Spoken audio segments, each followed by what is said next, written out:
Selamat malam dokter, perkenalkan nama saya Fridolin Trinita Tulasi, NIM 1809010023 akan mempresentasikan materi ilmu penyakit viral tentang infeksi bursal disease virus dan juga infeksi pankreas nekrosis. Untuk tidak memperpanjang waktu, akan saya jelaskan dulu IBDV.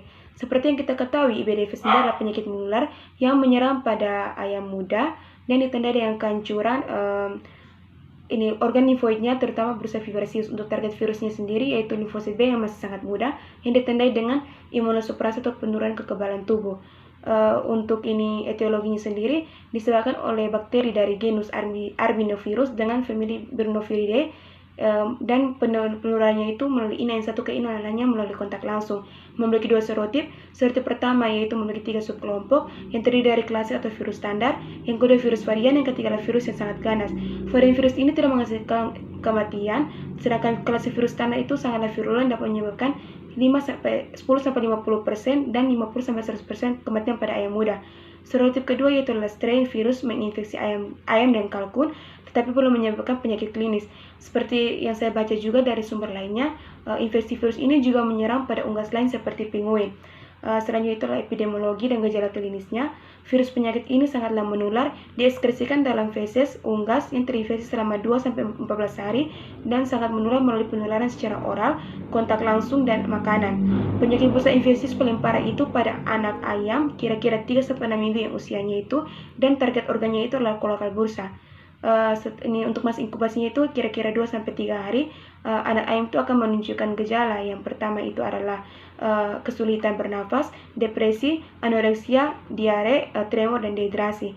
Untuk gejala klinis secara umumnya itu dapat mengakibatkan yaitu peningkatan ukuran normal itu lebih dari peningkatan ukuran organ lebih dari normalnya, mungkin mengalami hemoragi atau pendarahan, cepat mengalami atrofi, pendarahan pada bagian otot rangka terutama pada pangkal paha, dehidrasi, dan juga mengakibatkan ginjal membengkak dengan adanya asam urat. Untuk patogenesisnya sendiri, infeksi awalnya itu 3-4 hari setelah paparan terinfeksi virusnya ini. Organ membesar hingga 5 kali ukuran normal dengan gejala yaitu endema, hiperemia, dan juga organ membesar lebih dari ukurannya seperti atrofi. Selanjutnya itu untuk otopsi pada unggas itu dilakukan pada masa fase akut dengan menunjukkan gejala yaitu bursa itu mengalami hipertrofi, hiperemik, dan juga endema.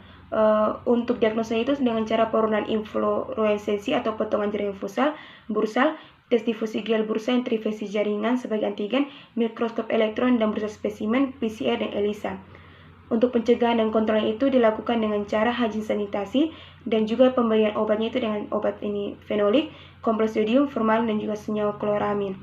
Selanjutnya itu adalah infeksi pankreas nekrosis virus. Infeksi nekrosis pankreas adalah infeksi yang menyerang pada ikan, terutama ikan salmon dan trout, dan menyerang pada bagian pankreas dan mengakibatkan nekrosis. Organ targetnya itu sendiri adalah ginjal, di mana virus itu akan menetap di bagian situ. Kebanyakan infeksi ini dapat menyerang pada ikan muda. Untuk gejala klinis dan epidemiologinya ini, karena peningkatan usia ikan semakin terus meningkat, maka infeksinya itu akan mengalami subklinis. Infeksi subklinis ini terjadi bisa berlanjut sesuai umur ikan tersendiri.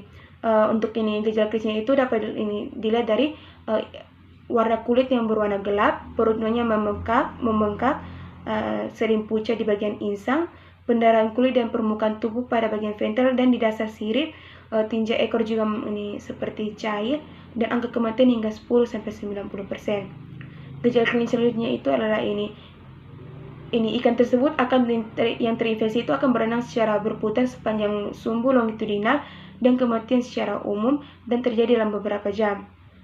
Hatinya juga mengalami kepucatan. Untuk diagnosanya sendiri itu dilakukan dengan cara isolasi virus dan kultur sel virus kultur sel ikan pada virus. Kemudian itu ginjal yang mengalami infeksi itu diambil untuk pengambilan sampel dan diperiksa di dalam lab. Kemudian dengan pewarnaan imunofluoresis RT-PCR. Untuk pencegahan, prevensi, dan kontrol ini, karena penularan virus ini adalah terinfeksi secara terus-menerus, maka harus dilakukan higien sanitasi dengan desinfektan peralatan juga dengan peralatan desinfektan desinfektan, peralatan dengan iodopores, pemusnahan ikan breeder yang terinfeksi, dan depopulasi dari sanitasi jika wabahnya itu terjadi. Juga diberikan vaksinasi apabila tindakan pengendaliannya untuk lebih efektif sendiri. Selanjutnya tuh untuk ini, karena terapi untuk penyakit ini tidak ada, maka dilakukan pencegahan terlebih dahulu agar ini tidak terkena paparan virus ini. Perawatannya itu juga dilakukan dengan pemberian obat disinfektan seperti formalin 3% selama 5 menit, natrium hidroksida dengan pH 12,5 selama 10 menit, klorin 30 ppm selama 5 menit, dan senyawa yodium juga mampu menonaktifkan virus tersendiri. Sekian presentasi dari saya, terima kasih.